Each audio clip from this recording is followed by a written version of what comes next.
नमस्कार, मी doctor Suresh, teacher education simplified चॅनलमध्ये आपलं स्वागत आहे. शिक्षक अभियोग्यता आणि बुद्धिमत्ता चाचणी TIT परीक्षेसंदर्भातला एक अपडेट आहे.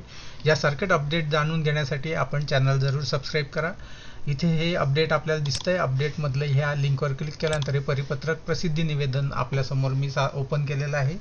ह्या सूचनेनुसार व्यावसायिक अर्हता अभ्यासक्रमाच्या शेवटच्या सत्रात प्रविष्ट असणारे अथवा शेवटच्या सत्राच्या अंतिम परीक्षेत प्रविष्ट असणारे म्हणजे DTED आणि BEdच्या अंतिम वर्षात अंतिम सत्राची जे परीक्षा देत आहेत असे विद्यार्थी सुद्धा हा TITचा अर्ज भरू शकणार आहे. यासाठी ही एक चांगली बातमी, या ठिकाणी चांगला निर्णय शासनाने घेतलेला आहे.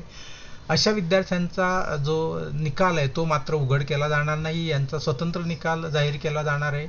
असे उमेदवार जे ॲपियरला आहेत, ज्यावेळेस त्यांचा DTED किंवा BEdचा निकाल लागेल आणि हा निकाल आणि ही परीक्षा त्यांनी ह्याच संधीत उत्तीर्ण होणं गरजेचं आहे.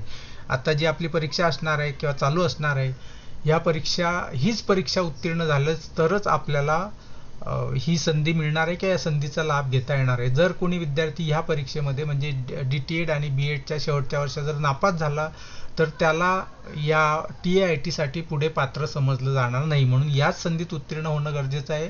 आणि असं हा उत्तीर्ण झाल्याचा रिझल्ट आहे, निकाल लागल्यानंतर तो जास्तीत जास्त एका महिन्याच्या आत, रिझल्ट लागल्यानंतर कमाल 1 महिना म्हणजे जास्तीत जास्त एका महिन्याच्या आत हा आपला निकाल जो आहे तो महाराष्ट्र राज्य परीक्षा परिषदेकडे सादर करणं गरजेचं आहे.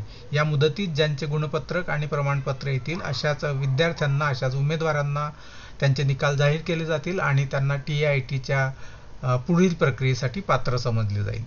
मात्र अशा विद्यार्थ्यांनी लगेच आनंदाने जाऊन वेबसाईटवर रजिस्ट्रेशन करू नका. या संदर्भात काही तांत्रिक बाबींची पूर्तता करावी लागणार आहे, कारण आतापर्यंत जो अर्ज भरण्याची जी सोय होती ती फक्त जे DTED आणि BEd पूर्ण आहेत त्यांच्यासाठी होती. पण आता ॲपियरचा ऑप्शन तिथे येण्यासाठी काही तांत्रिक बाबींची पूर्तता करावी लागणार आहे. ही बाब पूर्ण झाल्यानंतर जाहीर करण्यात येईल आणि त्यानंतरच पात्र विद्यार्थी हे आवेदन भरण्याची कारवाई करायची. तोपर्यंत आपण वाट बघा. यासाठी आपण सातत्याने ह्या जी अधिकृत वेबसाईट आहे येथे जाऊन नियमितपणे ह्या टॅबमध्ये आपण बघत राहा.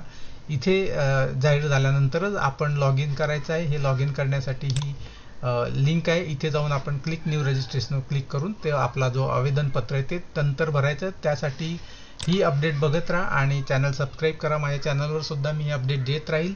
माझ्याकडून आपल्यासाठी खूप खूप शुभेच्छा.